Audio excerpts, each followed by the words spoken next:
चलिए भैया हेडिंग दो, Kelvin's method to determine resistance of galvanometer. Kelvin's method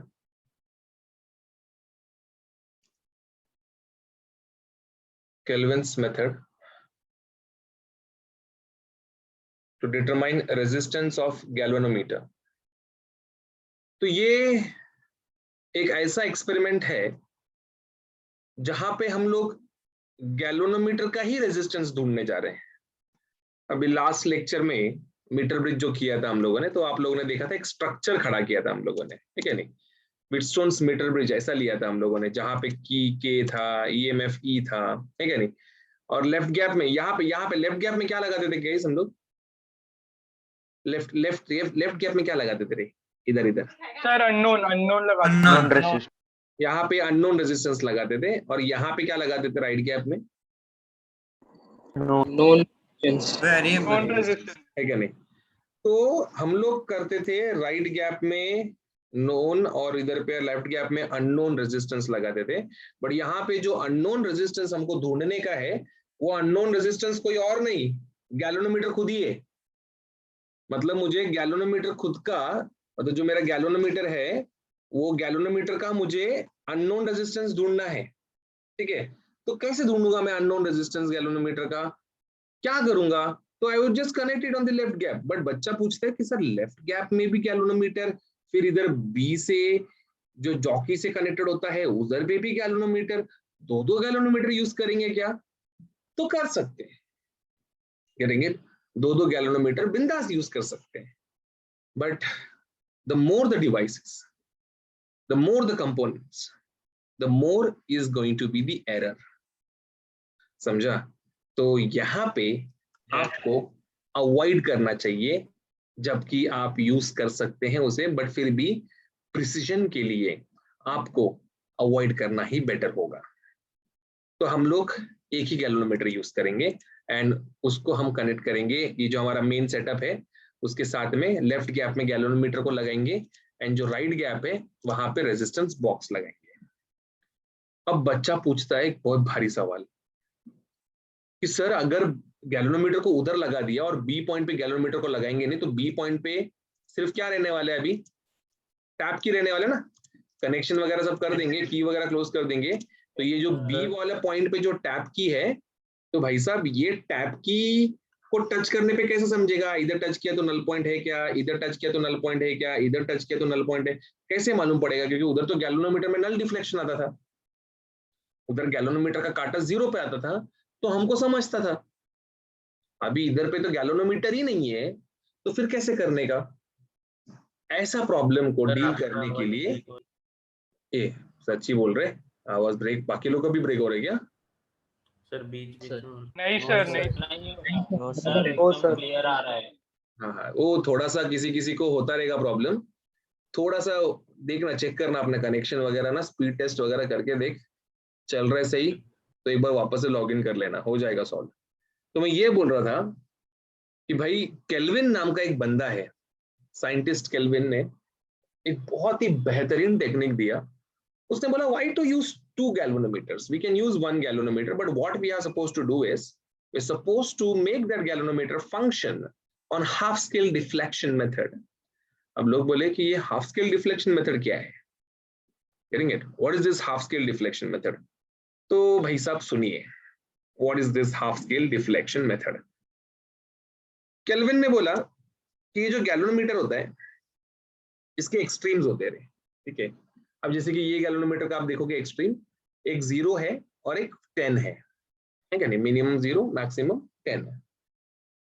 तो हमेशा हम लोग क्या करते थे, when we used to connect the setup using rheostat, हम लोग एक गैल्वेनोमीटर का जो कांटा है उसको 0 पे लाके रखते थे, जो ऑफसेट भी रहता था, यूजिंग अ रियोस्टैट हम उसको 0 पे लाके रखते थे।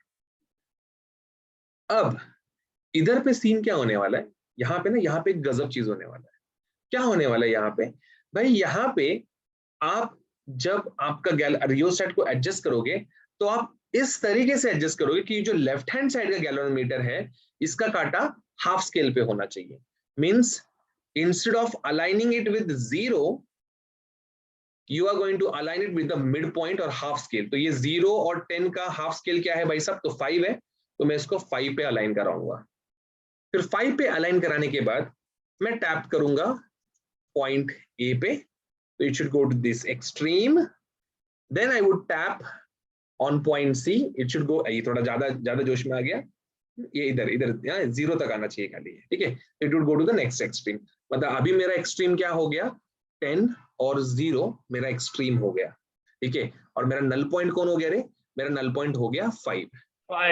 हाँ, तो अभी मैं क्या करने वाले? अभी मैं tap tap tap tap tap tap करने वाले, गेटिंग इट? तो मैं टैप करने के चक्कर में यहाँ पे देखो, ऐसे यहाँ पे एक बार टैप करूंगा, ठीक है, यहाँ पे आप देखेंगे, यहाँ पे मैंने टैप किया तो ये इधर पे नल रिफ्लेक्शन आया क्या? नहीं। इधर पे आ रहा है क्या? इधर पे भी नहीं आ रहा है, लेकिन एक कोई तो एक पॉइंट डी मिलेगा आपको, गेटिंग इट? कोई तो एक पॉइंट डी मिलेगा, एंड वो पॉइंट डी का खासियत ये रहेगा कि भाई पॉइंट डी पे आपका डिफ्लेक्शन जो है वो 0 हो जाएगा, समझ रहे? पूरा का पूरा 0 हो जाएगा, ठीक है। तो जैसे ही आपका ये वाला पार्ट 0 हो गया, मतलब ये आपका नल पॉइंट बन चुका है रे, गेटिंग इट? ये पर्टिकुलर पॉइंट आपका नल पॉइंट बन चुका है, और जैसे ही वो नल पॉइंट बनता है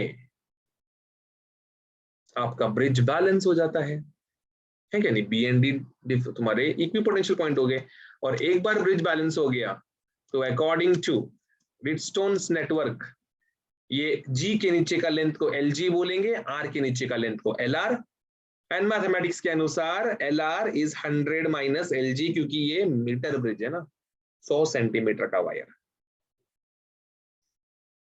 समझा सबको? Yes sir, yes sir.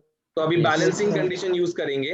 According to the balancing condition, R1 हमारा यहाँ पे G है, R2 हमारा R है, R3 हमारा रेजिस्टेंस ऑफ वायर AD, और R4 हमारा रेजिस्टेंस ऑफ वायर DC है।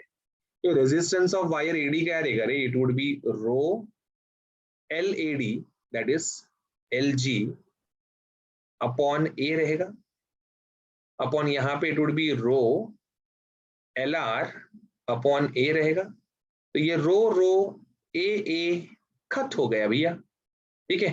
क्या मिल रहा है फिर हमको यहाँ पे? LG अपॉन LR को, अपॉन 100 माइनस LG। हाँ, LR को मैं 100 माइनस LG लिख सकता है। Therefore ये जो G के तलाश में हम थे, it is nothing but R LG upon 100 minus LG। So this is something which we have actually grabbed. तो कुछ ऐसा है भाई साहब यहाँ का कहानी। तो केल्विन्स मेथड, आई होप सबको समझ में आया, ठीक है। मीटर ब्रिज जिस तरीके से मीटर ब्रिज इंस्टॉलेशन दिया था, जिस जो प्रोसेस में लिखा है वो लास्ट लेक्चर में जो मैंने बताया था, सेम यहाँ पे भी आपको फॉलो करना है। इधर पे भी आपको यही अप्रोच जिंदा रखना है, कुछ भी नया करने का नहीं, ठीक है। खाली हाँ, ये जो मैंने रेजिस्टेंस ऑफ वायर एडी का फॉर्मूला रो एल अपॉन ए लिखा, वहां पे तुम सीधा सिग्मा एल लिख सकते थे, जहाँ पे sigma is nothing but rho upon A, तो उतना चलेगा। बट भाई साहब इसका फॉर्मूला ये है।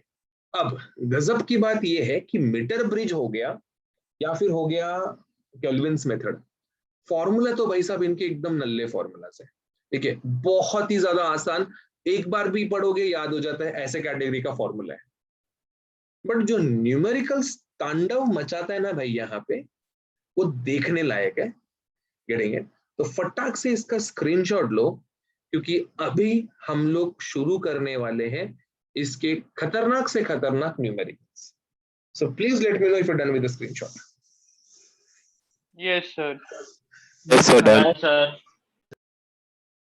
चलो भाई साहब सर बोलो।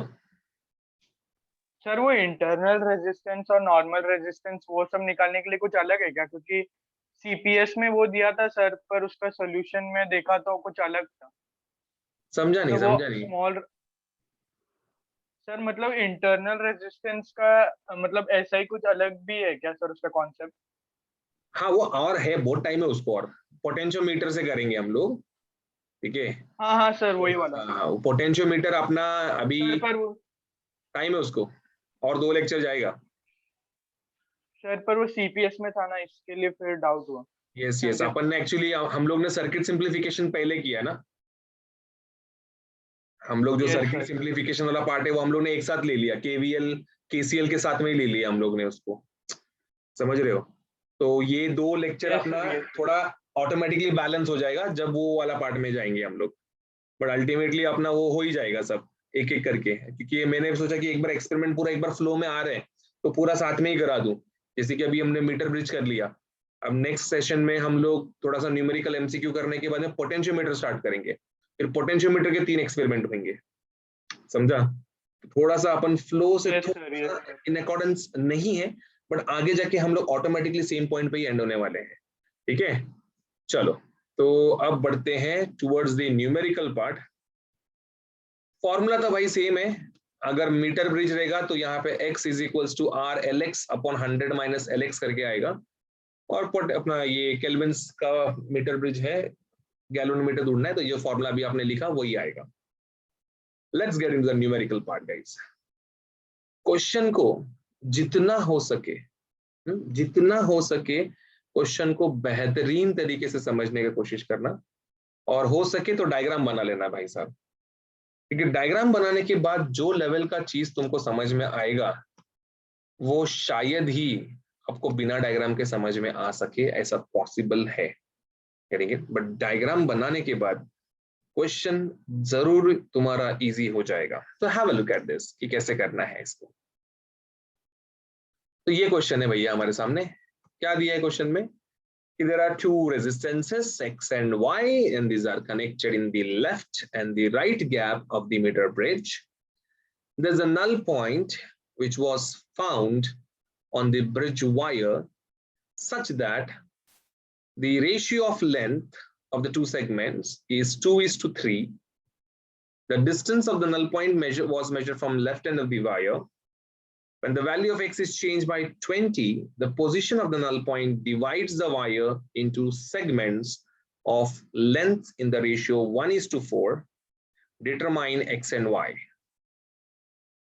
अभी 2 केसेस दिए हैं, 2 अननोन है, तो मैथमेटिक्स के अनुसार जितने अननोन उतने इक्वेशंस होने चाहिए। तो जितने अननोन मतलब अननोन है x एंड y, उतने इक्वेशंस मतलब 2 इक्वेशन के लिए 2 केसेस मेरे पास है। तो क्वेश्चन तो बहुत आसान दिख रहा है, बट ये क्वेश्चन उतना आसान नहीं है। The reason it's not that easy is, look at this line. When the value of x is changed by 20 ohm, ठीक है। अब ये लाइन उसने जोश में बोल तो दिया, बट चेंज्ड बाय 20 मतलब +20 कि -20? What is your opinion guys? +20 +20 change बोला है तो जो भी वैल्यू था वो पूरा चेंज होकर 20 बन जाएगा। चेंज टू 20 नहीं बोला ना, अगर वो बोलता x इज चेंज टू 20 तो मैं जो तुम बोल रहे हो मानता था कि 20 हो गया वैल्यू। सर माइनस हो जाएगा ना, क्योंकि x is proportional to lx है, मगर इसमें लास्ट में रेशियो कम हो रहा है ना, तो वेरी गुड बेटा, this is what I was expecting. तुम देख रहे हो रेजिस्टेंस का जो फॉर्मूला है, resistance is directly proportional to length पे। इधर पे क्या था, इधर पे रेशियो क्या था, 2:3। ये 2:3 मतलब क्या रहेगा, 0.666 रहेगा ना। Yes sir. बाद में रेशियो कितना हो गया, 1:4, मतलब क्या होएगा 0.25। हाँ, ये मतलब अल्टीमेटली कौन बड़ा है, ये बड़ा है कि ये बड़ा है, द प्रीवियस वन 0.66 बड़ा गेटिंग इट, 0.6 वाला बड़ा है क्या नहीं? काफी होशियार भैया, आप Subtraction हुआ होगा। परफेक्ट समझ गए। तो आपको दिख रहा है कि भाई लेंथ जो है कम हुआ है, लेंथ अगर कम होएगा तो रेजिस्टेंस को भी चुपचाप क्या होना पड़ेगा, कम होना पड़ेगा। तो कम होने के लिए x डैश जो हमारा नया रेजिस्टेंस है वो x डैश x +20 होना चाहिए कि x -20 होना चाहिए? -20 -20। तो ये एक बहुत ही बड़ा मुद्दा है जो एक बच्चे को समझ में आना चाहिए मेरे हिसाब से। नहीं समझ में आया तो भाई तकलीफ है, बहुत तकलीफ है आगे जाके, प्लीज मत करिएगा ऐसे। हाँ चलिए, तो पहले let's go for the case 1। मैं ही सॉल्व करता हूँ केस 1 आपके साथ में, आपका मदद लेके सॉल्व करता हूँ मैं केस 1 को। तो केस 1 के अनुसार x अपॉन y would be equals to L1 upon 100 minus L1 and this would be equals to 2/3। ठीक है, ये मेरा केस 1 है। Then I have case 2। Okay, case 2 क्या बोलता है? केस 2 बोलता है that x is now changed, it is x dash now. Okay, so it's x dash by y is equals to L2 upon 100 minus L2 is equals to 1/4. Okay, now we have decoded that this x dash is nothing but x minus 20. ठीक है, चलो इतना हमको given मिला है, हमको ढूंढना है x and y. So guys, can I compare these two things and can I get L1 का वैल्यू डायरेक्टली? Yes sir, 0.66। कितना आ रहा है जरा करके देखो, जरा बताओ। क्रॉस मल्टीप्लाई करो, 3L1 माइनस 200 माइनस 2L1, फिर ये उधर फिर वो उधर, कितना आ रहा है जरा देखो। 40. So 40। 40, हाँ 40, this is going to be centimeter, huh, guys, this is going to be centimeter, don't forget it, हाँ। तो ये 40 सेंटीमीटर हो गया। ठीक है, चलिए एक समझ में आ गया मेरे को, L1 मिल चुका है भैया, मजाक मजाक में L1 मिल चुका है। फिर उसके बाद यहाँ पे x is equals to 2/3y, ऐसा भी मेरे को एक चीज मिल चुका है। ठीक है, चलो ये सिमिलर तरीके से यहाँ पे L2 भी ढूंढो ना रे, यहाँ पे 20 सर, 20। क्रॉस मल्टीप्लाई किया इसको। ठीक है, क्रॉस मल्टीप्लाई Yes, करने sir. के बाद में भरोसा कर रहा हूँ आप पे। L2 कितना है बोल रहे हैं? 20। ठीक है, तो देखो ना भैया, अभी जिनको वहां पे नहीं समझा उनको यहाँ तो समझना चाहिए कि L1 बड़ा है L2 छोटा है, मतलब रेजिस्टेंस क्या हुआ है, घटा है। क्योंकि जब कभी भी लेफ्ट गैप में हम लोग रेजिस्टेंस बढ़ाते हैं ना, जब कभी भी लेफ्ट गैप में रेजिस्टेंस बढ़ाते हैं तो लेंथ भी बढ़ता है, बैलेंसिंग लेंथ, और जब कभी भी लेफ्ट गैप का रेजिस्टेंस कम करते हैं तो लेंथ भी रिड्यूस होता है। तो हमें हाँ, क्या क्या बोलता है? स्टार्टिंग में नहीं समझा तो हम h डैश का वैल्यू बाद में भी लिख सकते हैं ना, समझ जाने के अब बाद। जैसे कि स्टार्टिंग में जो बच्चों को नहीं समझा, ठीक है, तो कुछ बच्चे अगर होशियार नहीं है तो उनको ये स्टेप पे आके समझना चाहिए कि L1 L2 को देख के समझना चाहिए, समझा? क्योंकि बहुत सारे लोग को रेशियो वगैरह जमता नहीं ना, बचपन में ही अपने को प्रॉब्लम हो जाता है वो ग्रेटर देन और स्मॉलर देन वाले इसमें। तो जिनको नहीं जमता रेशियो, उनको इधर पे तो आके समझना चाहिए। इधर आके नहीं समझा तो सीधा लाल बटन दबा के बंद कर देने का, भाई आराम से बैठने का, सम्स वम्स अपनी बस की बात नहीं है, छोड़ देने का। लाइफ में फिजिक्स आने के बाद ही अपन सक्सेसफुल होने वाला, ऐसा कुछ भी नहीं है, उसके बिना भी अपन कर सकते हैं कुछ ना कुछ। ओके, तो ये यहाँ पे L1 L2 अपन ने निपटा तो लिया है भाई, अब x के तलाश पे लग जाते हैं। तो इधर से x ये वाला इधर पे कंपेयर कर रहा हूँ मैं भाई, किसको कंपेयर कर रहा हूँ मैं कंपेयर करने जा रहा हूँ इसको, ये वाले रेशियो को इसके साथ कंपेयर कर रहा हूँ। -20 is equal to y/4। Yes, तो ये मेरा x minus 20 upon y is equal to 1/4 हो जाएगा। ठीक है, फिर x minus 20 is equal to y/4 हो जाएगा। ओके, सर अभी x का वैल्यू सब्स्टिट्यूट करके हाँ, y का वैल्यू पुट कर देते ना, y क्या रहेगा, 3/2 ऑफ x रहेगा। 3/2x। ठीक है, so if I substitute that part over here, things are going to look totally different. Huh? The moment I'm going to substitute this part over here in the y part, it's going to look like x minus 20 is equals to 3/2x into 1/4. ठीक है, नीचे 4, हाँ, तो ये 4 into 2 क्या हो जाएगा, 8 हो जाएगा ना ये वाला पार्ट यहाँ पे। ठीक है, this is gonna look like 8, तो 20 उधर जाएगा, ये भाई साहब इधर आएंगे, x minus 3x by 8 is equals to 20। तो ये 8x माइनस 3x कितना हो जाएगा, 5x हो जाएगा। 5x would be equals to 20 into 8, 5 1 जा 5, 4 जा कितना आ रहा है ये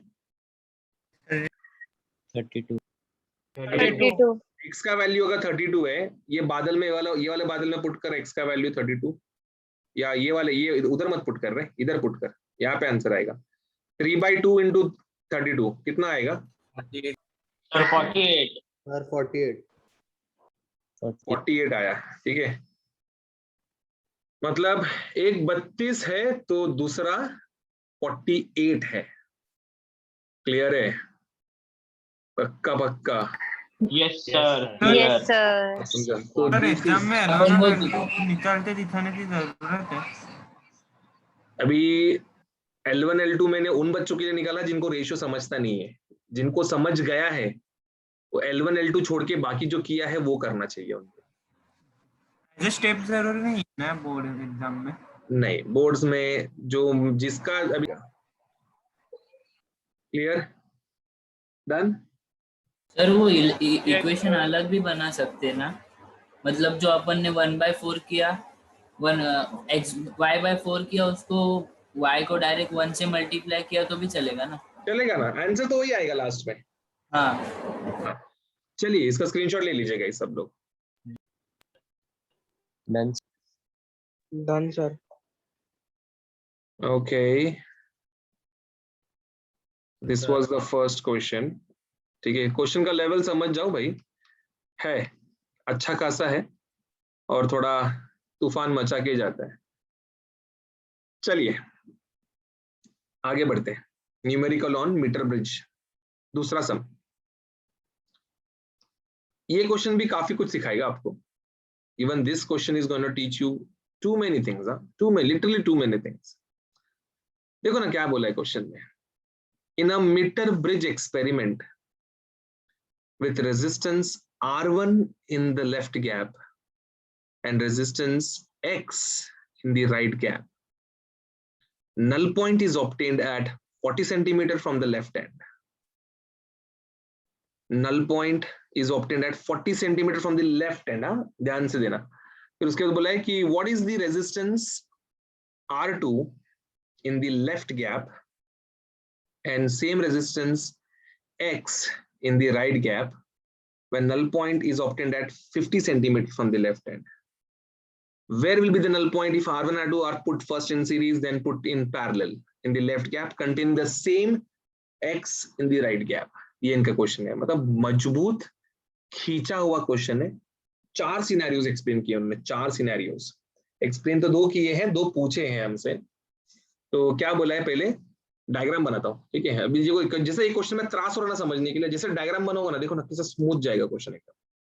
तो ये मैंने यहाँ पे बनाया लेफ्ट गैप में R1, राइट गैप में मैंने बना दिया X।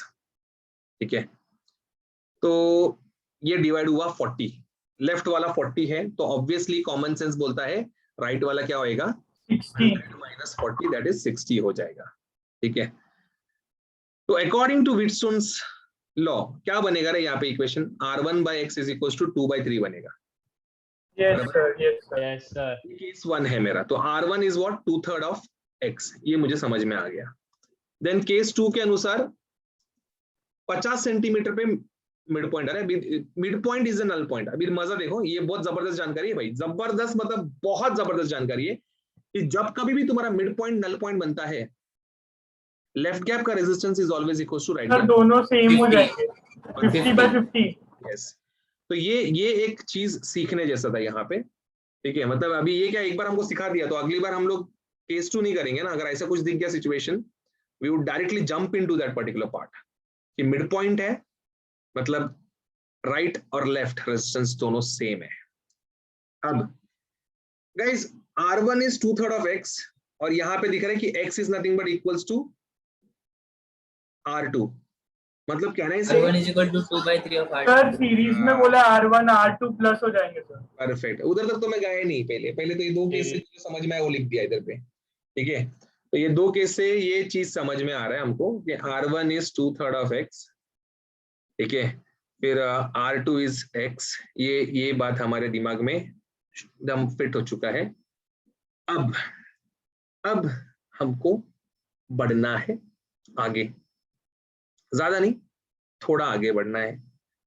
तो भाई तीसरे कंडीशन की ओर बढ़ रहे हैं हम लोग, जहां पे बोला है कि उनको पहले सीरीज में डाला है, फिर डाला है पैरेलल में। तो केस 3 में उनको सीरीज में डाला दो रेजिस्टेंस को, तो उनका इक्विवेलेंट रेजिस्टेंस क्या होता है सर? ऐड हो जाएंगे, ठीक है नहीं। और अगर उसी चीज को मैंने डाल दिया पैरेलल में तो क्या हो जाएगा उसका प्रोडक्ट अपॉन सम, प्रोडक्ट। तो ये कुछ ऐसे नजर आएगा। You agree with this fact guys? ठीक है, यस सर। चलो अभी घुसते Yes, इसके sir. अंदर, अभी इसके अंदर घुस के सॉल्व करेंगे इसको। तो फर्स्ट केस में यहाँ पे जब मैं इक्वेशन लिखूंगा तो it would look like this, R1 + R2 upon x is equals to, एक सेकेंड ना, इसका स्क्रीनशॉट लो तुम लोग पहले, एक सेकेंड, ये पहले मेरे को, हाँ ये इसका स्क्रीनशॉट लो, छूटना नहीं चाहिए आपसे। Done sir. Done sir. Then इसका स्क्रीनशॉट लीजिए। Done sir. Done sir. अभी आगे बढ़ते हैं हम लोग। हाँ अभी तो भाई इधर पे केस 3 में मैंने लगाया लॉ। अब इस लॉ में जिधर पे R1 है उधर में इसको इन टर्म्स ऑफ R2 लिख सकता है ना रे, ठीक है ना, डायरेक्टली जहां मैंने पिछले स्क्रीन पे बनाया था, ठीक है। R2 को R2 लिखा और जहां पे x था वहां पे भी उसको मैंने R2 लिख दिया। तो क्या होएगा ultimately guys, R2 would go common, cancel, and I would be getting by cross multiplying 5/3 is equal to L1. yeah, whatever that may be, ठीक है, जो भी रहेगा वो। सर वापस बताओ ना। मैंने क्या किया, मैंने बोला R1 का वैल्यू यहाँ पे ये है ना 2/3 ऑफ x, हाँ सर। ठीक है। तो मैंने क्या बोला, मैं R1 को 2/3 ऑफ x लिखूंगा और x क्या है, x इज R2, तो डायरेक्टली मैंने R1 को 2/3 ऑफ R2 लिख दिया सीधा, समझ रहे हैं? हाँ हाँ समझा। R2 को R2 लिखा और x को भी R2 लिख दिया, सबको R2 के टर्म्स में कन्वर्ट कर दिया। तो ऐसा करो या तो सबको in terms of x convert कर दो, जो तुम्हारा मर्जी, जैसा करना है करो, ठीक है। तो भाई साहब स्क्रीनशॉट ले लो इसका, फिर समझ में आया तो स्क्रीनशॉट ले लो। सर इसको सॉल्व करेंगे L1 मिलेगा, ठीक है। 62.5 है क्या सर? या 62.5, वेरी गुड। देन सिमिलरली यहाँ पे स्क्रीनशॉट, हाँ चलेगा। तो यहाँ पे उसको वो फ्लो में सॉल्व करना है इधर पे। अभी अगर मैंने यहाँ पे अभी ये वाला पार्ट जो है R1 R2 वाला, ये नीचे आएगा ना इधर, फर्स्ट ऑफ ऑल डिनोमिनेटर में जाएगा, तो ये कुछ तुमको इस तरीके से नजर आएगा। इसमें ये R2 कैंसिल हो जाएगा। गाइस अभी आप लोग कर सकते हैं ना इसके आगे? Yes sir. हाँ यस सर। जिधर R1 है उधर पे 2/3 ऑफ x लिख दो, यस। जिधर R2 है वहां पे x लिख दो, पूरा इक्वेशन को in terms of x convert कर दो, x कॉमन निकालो और इधर का बताओ कितना आंसर आता है L1 का। इस स्क्रीन का भी स्क्रीनशॉट ले लो। 28.5 सर।